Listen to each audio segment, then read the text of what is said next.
Sejam muito bem-vindos. Está começando mais uma reunião de laboratório. Estou aqui com meu amigo e companheiro de bancada, Tiago Nunes de Menezes. Salve, Tiago!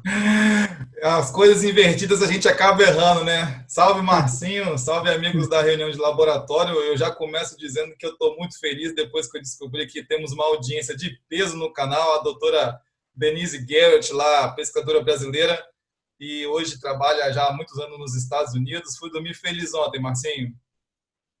Muito bom, sempre bom saber que a gente tem gente, além dela, né, gente muito boa assistindo a gente. Bom, hoje a gente vai mais uma vez falar sobre a cloroquina. Infelizmente, acabou puxando sempre para um debate não científico do uso desse medicamento, e por isso a gente considera importante. Nós vamos mais uma vez falar sobre a cloroquina e hoje vai ser um pouquinho diferente. A gente vai comparar dois artigos, um que concluiu que a cloroquina em uso clínico tem benefícios e um outro que mostrou que não tem benefícios. Sem perder mais tempo, Marcinho, bora para a reunião. Bom, Marcinho, mais uma vez, viemos aqui para falar de cloroquina, hoje especificamente da hidroxicloroquina, porque infelizmente tem se tornado um debate não científico sobre o uso clínico ou não da cloroquina para a Covid-19. Então, hoje a gente trouxe dois artigos, um que mostrou benefícios clínicos do uso da cloroquina e um que não mostrou benefícios clínicos da cloroquina, e a gente, no final, avalia os pontos positivos e os pontos negativos de cada artigo, beleza? O primeiro artigo foi publicado, foi aceito para publicação dia 29 de junho, talvez saiu disponível alguns dias depois, comecinho de julho de 2020, na International Journal of Infectious Diseases, uma revista especializada em doenças infecciosas, e o título do trabalho era que o tratamento com hidroxicloroquina, azitromicina e a combinação em pacientes hospitalizados com Covid-19. E só para fazer tirar uma dúvida que possa surgir, hidroxicloroquina é um análogo da cloroquina. Então, o uso clínico está dentro do mesmo conceito, no mesmo contexto da cloroquina. Esse artigo foi desenvolvido por grupos de pesquisadores de um sistema de saúde americano, o Hospital Henry Ford, que na verdade é um complexo hospitalar na mesma região em Detroit, nos Estados Unidos. Qual que é o desenho desse estudo? Foram estudados pacientes hospitalizados nesses 6 hospitais dessa região entre os dias 10 de março e 2 de maio, nesse complexo hospitalar Henry Ford. Foi um estudo retrospectivo em pacientes não aleatórios. O que isso quer dizer? Um estudo retrospectivo, ele parte do desfecho e ele retorna para ver o início, até a admissão do paciente. E a seleção dos grupos não é escolhida de forma aleatória, que é aquela forma que cada paciente que tem uma admissão no hospital, por exemplo, ele vai sendo enquadrado em cada grupo. Então, isso é um tipo de estudo, e no final a gente vai comparar com outros estudos para saber se isso é bom ou ruim. E só um complemento, né, que esse estudo, ele geralmente é feito quando você não pode manipular as variáveis. Então, no caso deles, o tratamento, quando você não pode manipular, por exemplo, para ver efeito de alcoolismo. Então, você não pode ir lá e induzir o alcoolismo a uma pessoa para você ver o efeito do alcoolismo. Então, nesse caso, onde não é ético você fazer isso, você faz esses estudos observacionais. Então, Exato. nesse caso, é a ferramenta que você pode usar porque é o melhor que você tem. Mas não necessariamente é para tudo. A gente Sim, vai discutir depois se, para caso desse estudo, era o melhor ou não. isso aí. Os critérios de exclusão de pacientes desse estudo foram aqueles que não receberam alta dentro desse período de 10 de março a 2 de maio, aqueles que se recusaram a fazer o tratamento e que foram transferidos para outros hospitais, porque aí os médicos não tinham como rastrear e terminar de acompanhar esses pacientes. E o desfecho que eles avaliaram, ou seja, o que o artigo estava olhando, quando a gente fala desfecho, é isso. O que o artigo avalia, o que ele mede principalmente? É a mortalidade hospitalar. Então, para eles avaliarem os benefícios da cloroquina, eles separaram esses pacientes em 4 grupos. Esses pacientes, na verdade, esses prontuários de pacientes.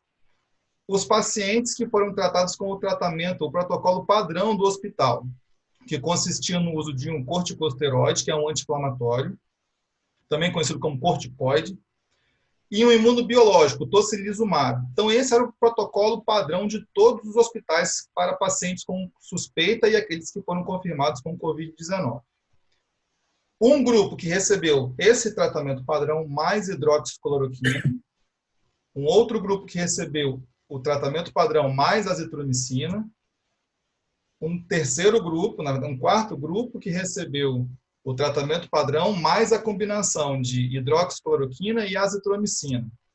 E as doses foram essas aí, de hidroxicloroquina. No primeiro dia, 400 miligramas de 12 em 12 horas, e do dia 2 até o dia 5, 200 miligramas de 12 em 12 horas. Então, foram 5 dias de tratamento com hidroxicloroquina. A azitromicina também foram 5 dias de tratamento, com 500 miligramas em dose única. E aí, um detalhe importante, que a combinação de hidroxicloroquina e azitromicina foram apenas dados a pacientes mais graves. Então, isso já é um problema desse artigo, porque os pacientes eles foram escolhidos para receber um determinado tratamento de acordo com o seu quadro clínico. Isso deixa os resultados um pouco enviesados. Seguindo, quais foram os principais resultados desse artigo?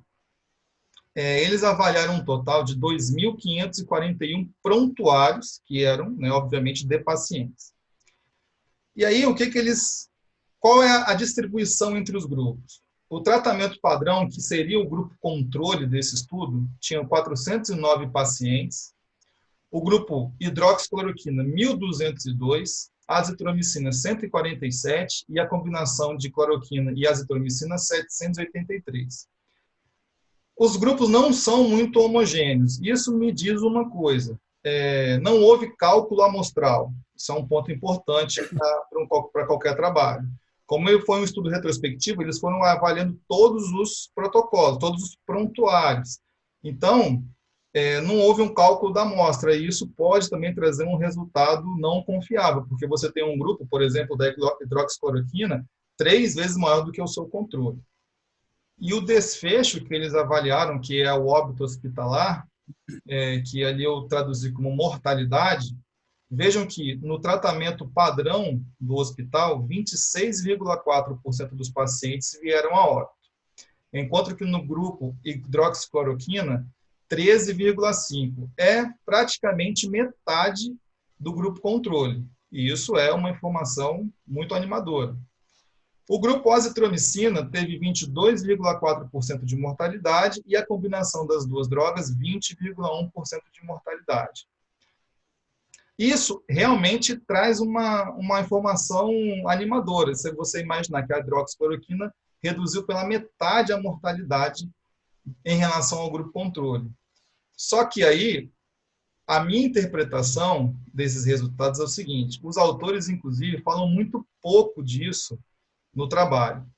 Além da mortalidade, eles estratificam também várias características dos pacientes, desde idade, gênero, cor da pele, comorbidades e uso de outros medicamentos. Como eu disse, o tratamento padrão do hospital era o uso de corticosteroides ou o tocilizumab. Isso é um ou outro, ou a combinação dos dois.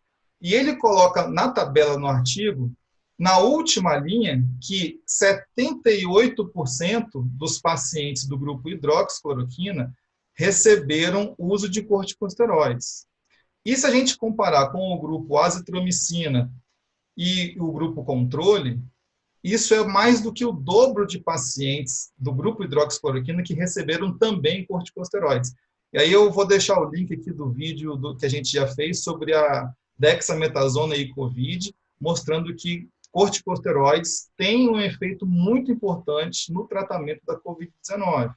Então, isso pode mascarar algum benefício que eles atribuem à hidroxicloroquina.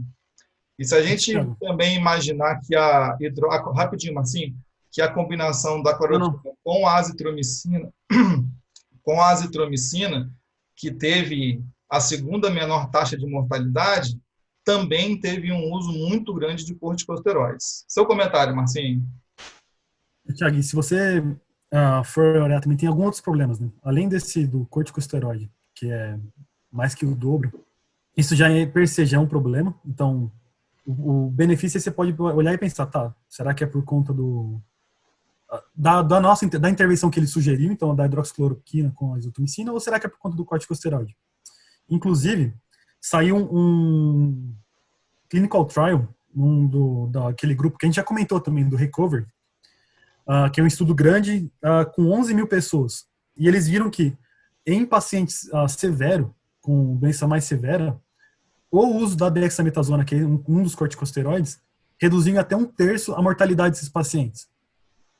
Então, mais uma vez, você pode estar, o que os autores acham que estão vendo, pode ser que eles não estejam vendo nada. Um outro ponto muito importante é quando ele mostra a idade dos pacientes na tabela principal dele, onde ele mostra a idade dos pacientes, ele mostra que no caso do grupo sem tratamento, 38% das pessoas tinham menos de 65 anos. Ou seja, tinha muito mais idoso no grupo sem tratamento. Já nos outros grupos, o mínimo que ele vai ter com pessoas de menos de 65 anos é de 50%. Ou seja, o grupo padrão dele já tem uma idade, pessoas com maior idade do que nos outros grupos. Ou seja, a gente sabe que os idosos são muito mais suscetíveis, então quanto maior idade você é mais suscetível à doença, e você acaba colocando todas as pessoas mais suscetíveis no seu grupo controle. Um outro problema é eles acompanharam o ECG dos pacientes somente o eletrocardiograma, só para traduzir. Isso, eletrocardiograma, somente no grupo, nos pacientes tratados com a hidroxicloroquina e a azitromicina. Ou seja, você pode muito bem ter pacientes com problemas cardíacos já associados. Você poderia diagnosticar nos outros grupos e você não vê isso. Então, tipo, como você também só monitorou isso em um grupo, você não pode exatamente dizer, porque se você tem algum problema ali naquele grupo, você vai lá e intervém e pronto, porque você não vai deixar a pessoa morrer. Então você reduz a mortalidade naquele grupo. Mas e os outros? Então esse é um dos outros problemas do trabalho. E assim, e que fique claro que isso não é uma má índole ou má fé dos autores. Isso é uma limitação de um estudo retrospectivo. Porque como não há um planejamento de se fazer o estudo no início, digamos, você desenha um estudo e a partir de agora você vai avaliar os grupos de uma forma bem homogênea, e aí você consegue fazer esse acompanhamento igual para todos os pacientes, um estudo retrospectivo você não tem essa possibilidade. Então, são limitações do estudo, que acabam trazendo dificuldades de interpretação nos resultados. Mas bem lembrado, Marcinho, dessa questão do eletrocardiograma que não foi usado nos pacientes controle. Isso. Bom, assim, o artigo ele traz diversas informações que a gente não vai se aprofundar aqui, para não deixar o vídeo muito extenso, nós vamos deixar o link tanto desse artigo quanto do próximo na descrição do vídeo, mas esse é a principal avaliação do artigo, a mortalidade. Então, vamos para o que os autores discutem a partir dos resultados que eles encontraram. Então, os autores dizem o seguinte, que um estudo chinês randomizado, que é aquele estudo aleatório, de escolha de pacientes aleatórios, com 62 pacientes, mostrou que houve uma redução no tempo de internação de pacientes que receberam hidroxicloroquina. 62 pacientes apenas. E aí os próprios autores depois mostram 2 estudos em Nova York, um com 1.376 e um outro com 1.438, mostrando que não houve benefícios no tratamento da hidroxicloroquina. Então, os próprios autores mais ou menos refutam a sua própria intervenção. Aí eles foram justos, né? Eles colocaram que, tipo, tem um para o nosso lado e tem para o outro lado também. Então, tipo, aí, assim, gostei, assim, eles não esconderam que tenha... Sim. E, na verdade, reforça que, aparentemente, a ausência de benefícios da cloroquina, ela é muito mais evidente do que a presença de benefícios. E aí, nessa discussão dos próprios resultados, eles reforçam essa mortalidade do grupo controle, que foi de 26% aproximadamente, em relação ao grupo hidroxicloroquina de 13%, sem discutir, que é aquilo que a gente acabou de falar, que a maioria dos pacientes do grupo hidroxicloroquina usaram ao mesmo tempo o corticosteroide, que é aquela questão que já levantamos um pouquinho antes. E aí os autores sugerem que o NIH, que seria uma espécie de Anvisa dos Estados Unidos, desculpa, Anvisa não, Anvisa seria o FDA. O NIH seria o nosso Ministério da Saúde. Ele poderia incluir a hidroxicloroquina como parte do tratamento da Covid-19 apenas em pacientes hospitalizados, porque você acaba tendo um controle maior da dosagem, da quantidade, e se os pacientes realmente recebem o medicamento ou Ele não. fala justamente para manter no ambiente hospitalar, ou seja, mesmo o artigo que fala de a cloroquina pode ser boa, mas ele não faz a ressalva no ambiente hospitalar. Sim. Não tome cloroquina fora do ambiente hospitalar. Até porque nenhuma medicação deve ser auto-indicada. Então, primeiro, a gente sempre reforça de procurar um médico, e aí os médicos decidem o tratamento. E aí os autores sugerem que a hidroxicloroquina pode ter papel importante no tratamento da Covid-19 e que esses dados devem ser confirmados, esses dados desse artigo que eles publicaram, devem ser confirmados em ensaios clínicos randomizados. Então, assim, Márcio, os autores, eles mostram um resultado que é legal de se observar, mas, na minha interpretação, eles não podem chegar às conclusões que eles chegaram de forma tão veemente. Primeiro porque o resultado bom que eles encontram da redução da mortalidade no grupo hidroxicloroquina pode estar mascarado por aqueles dois fatores, tanto o uso de corticoides quanto a idade dos pacientes, enfim. Tem uma série de falhas no desenho experimental e isso, para mim, eles não podem chegar à conclusão que eles chegam com tanta clareza. Uhum. Isso é chamado de fator de confusão, né, que você realmente não consegue saber o que está acontecendo com aqueles pacientes. Bom, então isso foi no finalzinho de junho, começo de julho de 2020, que saiu esse artigo, e aí, aquilo que a gente falou no começo, houve uma euforia daquelas pessoas que apoiam o uso da cloroquina, sem usar o rigor científico para isso. E aí, semana passada, dia 23 de julho de 2020, veio um artigo no The New England Journal of Medicine com o título de hidroxicloroquina com ou sem azitromicina em pacientes com Covid-19 leve a moderado. Então veio esse artigo no intervalo de mais ou menos um mês, saiu mostrando benefícios da cloroquina e o segundo mostrando ausência, já estou dando spoiler, né? Mostrando a ausência de benefícios da hidroxicloroquina. Então, de forma semelhante como fizemos para o outro trabalho, qual é o desenho desse estudo? Eles estudaram pacientes hospitalizados em 55 hospitais do Brasil. Esse estudo prospectivo, com pacientes aleatórios. Então, só lembrando, o primeiro foi um estudo retrospectivo, analisaram prontuários. Esse estudo prospectivo é um estudo que você define o tipo de paciente que você vai avaliar, o tipo de tratamento, que é a intervenção farmacológica que será feita, e a partir daí você acompanha esse paciente até o desfecho que você também pré-determina no desenho experimental. É um estudo prospectivo. A exclusão de pacientes desse estudo foi com o uso de oxigênio em algumas variáveis lá que o artigo descreve, o uso prévio de hidroxi ou cloroquina, ou também azitromicina e antibiótico da mesma classe, que são os macrolídeos, desde os aparecimentos do sintoma. Aí só cabe salientar que o uso do oxigênio é acima de um limite que eles setaram, então que eles determinaram. Então, acima de 4 litros por minuto. Por minuto, né? Acima de 4 litros por minuto, então aí o paciente era excluído. Até esse limite, ele era incluso no trabalho. E isso se deve porque eles consideram que a demanda maior de oxigênio pelo paciente tiraria ele de um estado de uma COVID moderada para uma COVID mais severa. Então, eles colocam isso como um teto para classificar a COVID moderada, leve ou moderada. Histórico de taquicardia ventricular também foi um critério de exclusão, porque a gente já sabe que a cloroquina, a hidroxicloroquina e seus análogos têm possibilidade grande de alteração no eletrocardiograma normal. E também a alteração clássica, que é o aumento do intervalo QT do eletrocardiograma normal. E aí, desfecho primário desse artigo. O que eles avaliaram como objetivo principal? Avaliação clínica, no 14º dia após a admissão. Que eles fizeram um ranking dessa avaliação clínica, que variava entre a alta e o retorno para casa, até o óbito. E aí, mais para frente, a gente vai mostrar quais são esses níveis de quadro clínico. E eles dividiram os pacientes num grupo de tratamento padrão, que aí variava entre cada um desses 55 hospitais, um grupo que recebeu o tratamento padrão e mais a hidroxicloroquina, e um grupo com o tratamento padrão e a combinação de hidroxicloroquina e azitromicina.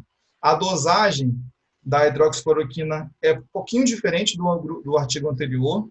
Aqui ele usou 400 miligramas de 12 em 12 horas por 7 dias, então ele manteve a dose um pouco mais alta e por 2 dias a mais.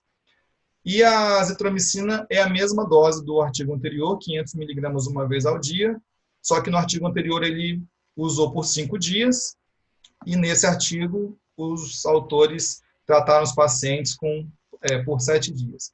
E aí uma coisa importante que algumas pessoas podem se perguntar, mas o grupo controle deveria ser uma pessoa que não tomou medicamento nenhum, porque isso pode acabar sempre sendo um fator de confusão na avaliação, na interpretação dos resultados da intervenção que você está propondo.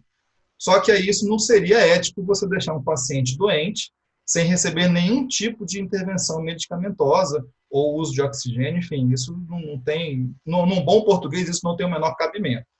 Uhum. Bom, qual é o principal resultado, então, desse desfecho primário? E só lembrando, que eu acabei esquecendo de falar, ele também tem 8 desfechos secundários que ele avalia.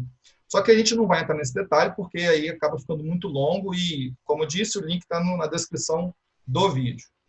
Nesse desfecho primário, que é o quadro clínico 14 dias após a admissão hospitalar, então varia de estágio 1, que seria a alta hospitalar, que seria a pessoa curada e bem, sem limitação, pessoa tendo a vida normal, evoluindo até o óbito, que seria o que ele chama de estágio 7. Então, vejam, os pacientes eles foram divididos através de um cálculo amostral e a inclusão foi completamente aleatória. Receberam um paciente, ele atendia os critérios de admissão no estudo, entrava no grupo padrão, no grupo controle. Admitiam outro paciente, atendia os critérios de admissão, grupo hidroxicloroquina. E assim, aleatoriamente, os pacientes foram sendo incluídos até chegar nessa distribuição. Esses pacientes aí. Até chegar... Desculpa, assim que eu não te ouvi. Eles usaram um software para distribuir os pacientes. Então, para evitar qualquer viés de qualquer um, mesmo que a pessoa tenha um viés que ela nem perceba que ela tem, então foi usado um software para distribuir entre os pacientes e entre os grupos para evitar qualquer problema. E esse número que eles chegaram para cada grupo, 227 no grupo controle, 221 na hidroxicloroquina e 217 no grupo da combinação, também é um número que foi calculado para que a amostra tivesse robustez e a análise pudesse ser feita, análise estatística pudesse ser feita. Então, eu traduzi um pouco a tabela que o artigo trouxe e coloquei em porcentagem aqui para a gente ter um panorama legal. No estágio 1, que seria a avaliação... e um detalhe importante. Os médicos que fizeram a avaliação no 14º dia, essa avaliação do quadro clínico, eles não sabiam em qual grupo que o paciente pertencia. Apesar desse estudo ser um estudo aberto, que chama, onde os pacientes sabem o que eles estão recebendo e os pesquisadores sabem o que os pacientes estão tomando, no dia da avaliação clínica, os médicos, que não necessariamente eram médicos pesquisadores do grupo, eram médicos do corpo clínico dos hospitais, eles faziam essa avaliação sem saber que aqueles pacientes, sabiam que eles estavam participando de um estudo, mas sem saber em qual grupo os pacientes estavam. Então, isso dá uma credibilidade maior na avaliação clínica dos pacientes. Então, você tira o viés possível que possa ter. Então, no estágio dos pacientes mais leves, os curados, digamos assim, o estágio 1, 29% no grupo controle, 28% no grupo hidroxicloroquina, 31% na combinação. E notem que houve uma distribuição muito parecida em cada um desses estágios e em cada um dos grupos. Esses números eles são mostrados de uma forma mais visual no próprio artigo com esse seguinte gráfico. Então, lembrando, estágio 1, o mais leve, alta e retorno ao domicílio, e o estágio 7, o óbito. Então, vejam que a distribuição entre os pacientes, em cada um dos estágios, ela é bem parecida, mostrando que usar ou não hidroxicloroquina com a combinação com azitromicina não trouxe qualquer alteração no perfil clínico desses pacientes após 14 dias. E o que os autores conversam após os resultados é que não houve benefício clínico no tratamento, seja com a hidroxicloroquina sozinha ou em associação com a azitromicina. Isso é o desfecho primário. E ele também mostra nos resultados e reforça na discussão que não houve qualquer diferença nos desfechos secundários, que são aqueles 8 desfechos que eu mencionei, que eles depois também avaliam no artigo. E uma coisa importante que apenas no grupo dos pacientes que recebeu a hidroxicloroquina, houve uma alteração metabólica importante. Houve elevação das enzimas hepáticas. Isso é um sinal de análises clínicas indicando, não afirmando, indicando lesão hepática. E também houve um aumento do intervalo QT do eletrocardiograma, que é aquela alteração do ciclo cardíaco normal. O que é, de certa forma, esperado, porque se sabe isso da hidroxicloroquina, mas ele acaba reforçando que os pacientes que receberam tiveram essa pequena alteração. E aí, Marcinho, na minha interpretação, assim, um paciente saudável, sem outras comorbidades, isso pode ser uma coisa transitória durante o tratamento. Agora, se você pega uma pessoa que às vezes não sabe que tem algum tipo de arritmia, algum tipo de problema cardíaco, e vai tomar a cloroquina, isso pode ser um risco muito amplificado. Ou vamos dizer assim, né? Alguém que, vamos supor assim, não é presidente, você não pode fazer 2, 3 exames cardíacos por dia, só que aí você decide tomar cloroquina, e aí, como é que você pode ficar nesse daí? Lembrando que você não vai ter você não é presidente, você não é um suposto presidente, você não tem um acompanhamento médico tão rígido assim, né? Você não tem acompanhamento, muitas pessoas não têm acompanhamento médico sequer, né? Exato. Então, quanto mais para fazer eles citam eletrocardiograma acompanhando. Então, agora para finalizar. Rapidinho, além dessa evidência que eles citam, né, de que tem esse aumento no intervalo QT, eles citam também um outro trabalho que mostra que uma dose maior de cloroquina, que também teve problemas cardíacos e aumento na mortalidade. E também, isso aí eu trouxe aqui, é um trabalho daquele Recovery Trial lá, que esse aqui ainda não está revisado pelos pares, mas já foi submetido e está no pré-print, e que dá mais um peso para esse trabalho agora, que ele também é um ensaio randomizado. Eles viram que o tratamento com a cloroquina, depois de 28 dias de acompanhamento, não modificou a mortalidade, mas que aumentou o tempo de estadia no hospital dos pacientes que receberam a cloroquina, e também aumentou um pouco o risco de ventilação mecânica. Isso mostrando um outro lado, né? Além desse possível problema cardíaco, mostrou que talvez ele mostrou que aumentou o tempo de estadia, mas lembrando, esse daí ainda não foi revisado pelos pares, pode ter que tenha coisa ali que a gente tenha deixado passar, mas tem mais esse outro trabalho, que já tem outros trabalhos revisados, outros trabalhos bons e grandes, então mais um indício, né, da ineficácia da cloroquina no tratamento. E só antes de finalizar, antes de começar essa comparação e caminhar para o fim da nossa avaliação aqui, só lembrando, por que se fala tanto de cloroquina? Porque em laboratório, ela tem um efeito antiviral comprovado. Isso tem um monte de artigos mostrando que numa plaquinha de cultura, em células infectadas com o coronavírus 2, novo coronavírus, você faz um tratamento com cloroquina e tem inibição da replicação viral. E aí eu lembro que você já falou, célula recebe tudo. Se você colocar detergente ali, talvez tenha efeito antiviral. Se você colocar água sanitária na célula, você vai ter também um efeito antiviral. Agora, ninguém vai tomar água sanitária. Então, assim, é esse abismo que a gente sempre reforça. O que a gente vê no laboratório, talvez não seja o que a gente vê na clínica. Então, há um abismo, há um caminho muito longo para se percorrer entre o que a gente faz no laboratório e aquilo que é feito na prática. É o início de uma caminhada. Então, não associe aquilo como o final da jornada. É o início da caminhada. Perfeito. Então, fazendo aqui um resumão entre os dois artigos. O primeiro artigo foi publicado no International Journal of Infectious Diseases e o segundo artigo no The New England Journal of Medicine. Bom, características das amostras. O primeiro artigo, 2.541 pacientes de escolha não aleatória, em 6 hospitais da mesma região. O segundo artigo, 665 pacientes aleatórios, de escolha aleatória, em 55 hospitais de várias regiões. O que eu interpreto disso? Apesar da amostra do primeiro artigo ser maior, os pacientes não foram escolhidos de forma aleatória e tem aquela questão de ser um estudo retrospectivo. Além disso... a questão da distribuição dentro dos grupos, né? De você tem um grupo que é quase 10 vezes maior do que o outro, 3 vezes maior que o outro, enfim, né? Não foi... Não é o ideal. E lembrando, são limitações do estudo. E claro, um estudo com limitações muito grandes, ele tem uma robustez menor, por consequência. E o estudo foi realizado em 6 hospitais da mesma região. O que isso quer dizer? Os pacientes, provavelmente, eles têm um perfil socioeconômico muito parecido. Então, isso também tem uma dificuldade de você extrapolar para a população em geral. Perfil socioeconômico e vários outros perfis envolvidos, biológicos, culturais, enfim, tudo isso influencia no tratamento de cada paciente.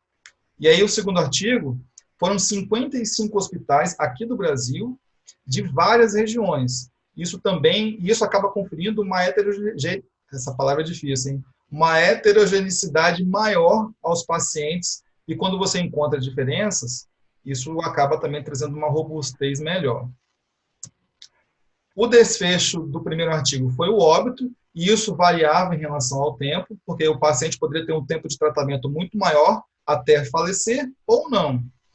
No segundo artigo, o desfecho era o quadro clínico, então todos tinham o mesmo período de observação, que era o dia da admissão até o 15º dia, que foi o dia da avaliação clínica. Então você fecha muito a avaliação dentro do olhar. E aí, minha avaliação sobre isso. Tem se falado muito do benefício do uso da cloroquina nos dias iniciais da doença, na fase inicial. Bom, esse artigo do The New England Journal of Medicine é em pacientes com cloroquina leve e moderada. Ainda na comparação, uma vantagem do primeiro artigo. O tratamento padrão em todos os hospitais era o mesmo, que era o uso de corticoides e o uso do imunobiológico tocilizumab. O artigo do grupo brasileiro, ele usou, isso variava, né? Poderia ser corticóide, poderia ser tocilizumab, poderia ser, enfim, qualquer tipo de intervenção que aquele hospital definia como padrão. Embora não varie tanto também, né? Os tratamentos eles não são muito diferentes entre si, mas pode haver as diferenças aí. Ele cita que tem essa variação justamente porque está no começo da doença, os médicos não sabem exatamente o que funciona, então no caso estão até testando para isso, então fica meio aberto esse tratamento, né? Então no caso do Henry Ford, eles era uma rede de hospitais, então eles conseguiam vir a ordem de cima para baixo e pronto. Aqui, não, aqui cada órgão fala uma coisa, isso aqui, então como aqui ficou um pouco, digamos assim, bagunçado, então por isso que tem esse problema na variação do tratamento padrão. Que é até que normal, eu estou criticando um pouco, mas é até que normal, velho. Eu só queria reforçar uma coisa que eu acho que eu deixei passar quando a gente entrou no segundo artigo. Esse artigo é de um grupo 100% brasileiro, tá? Então, acho que eu deixei passar essa informação. E aí, uma questãozinha em relação a cada trabalho também. O grupo dos Estados Unidos, ele teve a menor taxa de óbito no grupo que recebeu mais corticosteroides, que é aquilo que nós já discutimos também. E um asterisco, digamos assim, uma das limitações também, ou questionamentos da avaliação do grupo brasileiro, é que a inclusão de pacientes foi até 14 dias do início dos sintomas. E os próprios autores levantam essa questão, dizendo que se sabe que o início dos sintomas até 7 dias seria o ideal, mas, enfim, como a urgência de um estudo é grande, eles acabaram abrindo um pouquinho essa faixa de avaliação para conseguir incluir mais pacientes e a gente conseguir ter uma resposta já, um panorama um pouco mais rápido. Um outro problema é que aqui no Brasil as pessoas estão entrando no hospital só quando elas já estão bem ruins, né? Então, e tá sendo essa a prioridade. Então, para você também conseguir os pacientes mais leve e moderado também é um pouco difícil. Porque essas pessoas estão orientadas a não procurar o hospital. e de certa forma também avaliando os hospitais que foram feitas esse trabalho do Grupo do Brasil, são hospitais de uma classe social mais alta, Albert Einstein, Sírio-Libanês, HCOR, e isso também, na minha interpretação, são pacientes que, em geral, vão ter um atendimento médico o quanto antes, são pessoas de uma camada social mais elevada, e isso também influencia, em teoria, numa qualidade de vida acima da média brasileira. É um outro ponto que eu acho importante a gente levar em consideração. Isso não descredencia o trabalho, longe disso, mas é importante a gente estar atento a todas as variáveis da Mas se você for reparar na época que eles começaram a coletar, então eles começaram a coletar de 29 de março os pacientes, né, chegar aos pacientes até aí terminaram em 2 de junho. Então, tipo, no início, quando eles começaram o estudo, era onde os hospitais particulares eles estavam na lotação, digamos assim, máxima, né? Então, esse é outro ponto também, né? De, tipo, da dificuldade de conseguir esses pacientes no início. Porque estava dando foco só para as pessoas mais precisavam mais do hospital. E aí eu não coloquei aqui eu acho importante citar. 3 autores do grupo americano recebem honorários de indústrias farmacêuticas. Bayer, Janssen, que eu me lembro agora, e outras 2 que não me lembro o nome, mas eles colocam isso no conflito de interesse. Então, os autores declaram isso no próprio artigo. 3 autores do grupo americano recebem honorários, de alguma forma, de indústrias farmacêuticas. No artigo brasileiro, houve um financiamento, uma parte da verba foi dada pela EMS, que é um laboratório farmacêutico brasileiro, mas eles deixam claro que eles não participaram em nenhum momento de qualquer parte do trabalho. O que eles deram foi uma grana, um dinheiro, além de fornecer a cloroquina que eles usaram. Então, isso é uma coisa legal, porque foi a mesma hidroxicloroquina para todos os pacientes, e a azitromicina foi um outro laboratório, a Cristália, que forneceu. Então, isso é legal de dizer também, que houve essa padronização. E aí, para finalizar, o fator de impacto do primeiro artigo, da revista que foi publicado o primeiro artigo, é um fator de impacto 3.2. O fator de impacto do The New England Journal é 70.6. Eu vou deixar o link passando aqui do artigo, do vídeo que a gente já explicou como que se calcula o fator de impacto, mas independente de você saber como que se calcula o fator de impacto, que é um índice que mostra a qualidade da revista, só por esse número, 3.2 contra 70, já dá para você ter uma ideia de que um artigo possivelmente tem muitas falhas, e um outro artigo ele consegue realmente chegar às conclusões a partir dos resultados que eles encontraram. Marcinho, é isso aí que eu tinha para dizer sobre esses 2 artigos. Seu comentário final. Eu acho que é perfeito. Eu acho que, bom, o fator de impacto nesse caso aí representa bem, né, digamos assim, a qualidade da ciência que foi feita nos 2. Então, um com uma ciência que deixou bem amarrar todos os pontos, outro que acabou deixando pontos soltos, e isso refletiu no fator de impacto do trabalho. Só para o pessoal que não é da área da ciência, em geral, você, quando confecciona um artigo, você manda para uma revista, e, em geral, a gente manda para ótimas revistas no começo, e aquela revista ela vai avaliar o seu artigo, quando a gente chama de avaliação por pares. Especialistas das áreas vão avaliar o seu artigo e eles vão chegar a conclusões. Olha, o que você está falando que você concluiu, você não pode chegar baseado nos seus resultados. Então, obrigado, mas o seu artigo está negado. E, bom, quanto maior o impacto da revista, mais mais rigorosa é essa avaliação. Não dizendo que artigos de impacto baixo são irrelevantes. Não é essa a questão. É só mesmo a gente está querendo mostrar o impacto, a força e a relevância de cada artigo. Eu acho que assim, né? Tipo, não necessariamente os papers publicados em revistas de impacto pequeno são ruins. Só que, imagine como se fosse, sei lá, um sarrafo de salto em altura, assim. A altura, a qualidade tem que aumentar muito para você conseguir subir esse é o fator de impacto. Então, exato, é natural que não exclusivamente os papers bons são publicados nas revistas de impacto alto, mas é natural que lá tem os trabalhos mais bem trabalhados, digamos assim. Mas isso não é... E eu vejo também que as revistas de impacto baixo, elas mais propõem coisas, elas mostram possibilidades. E quando você chega a publicar em revistas muito boas, você praticamente chega a conclusões não definitivas, porque a ciência ela nunca é definitiva, mas em conclusões que você consegue delimitar ou delinear diretrizes de saúde pública, por exemplo. Bom, Marcinho, eu estou satisfeito. Eu acho que já podemos chamar aquela vinheta, hein? É uma vinheta. A dica do colegiado.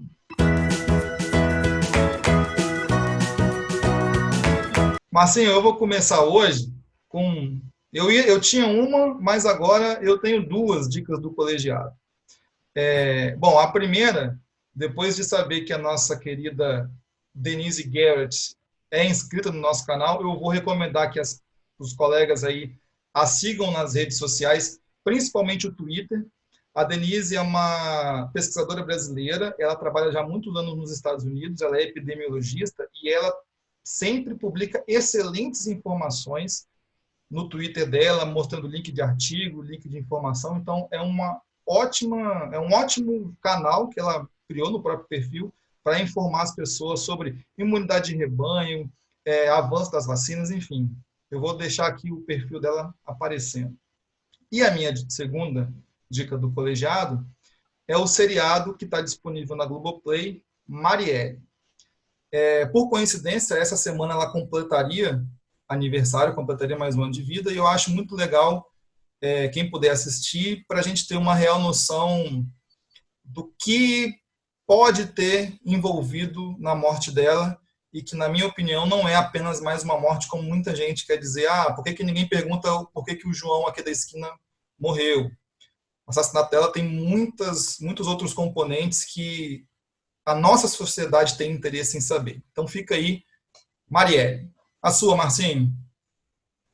Bom, a minha dica do colegiado é um seriado, é uma série, né, que tem alguns serviços de stream, acho que talvez no Globoplay também, não tenho certeza, que chama The Handmaid's Tale, ou em português é o Conto de Aya, não sei como se fala exatamente, mas é uma sociedade distópica, onde basicamente a sociedade distópica fundamentalista religiosa, e as mulheres elas são oprimidas para essa sociedade. Eu não vou ficar falando mais para não dar muito spoiler da série, mas olha, é uma série que compensa muito assistir, pensando na realidade que a gente vive, tá longe, mas assim, é uma boa reflexão. Então, assistam The Handmaid's Tale. Legal. Márcio Augusto, ponto final em mais uma edição da reunião de laboratório. Te vejo semana que vem, hein? Cara, antes do ponto final, eu só queria fazer pontuar uma coisa aqui que a galera deve ter reparado que o meu fundo aqui de gravação tá diferente. Eu tô no laboratório, mas eu queria deixar registrado que eu só tô sem máscara porque eu tô sozinho no laboratório, então usem máscara. É isso. Certo. Boa observação. Então, semana que vem a gente se vê em mais uma reunião de laboratório. Um abraço. Até mais, galera. Falou, Thiago.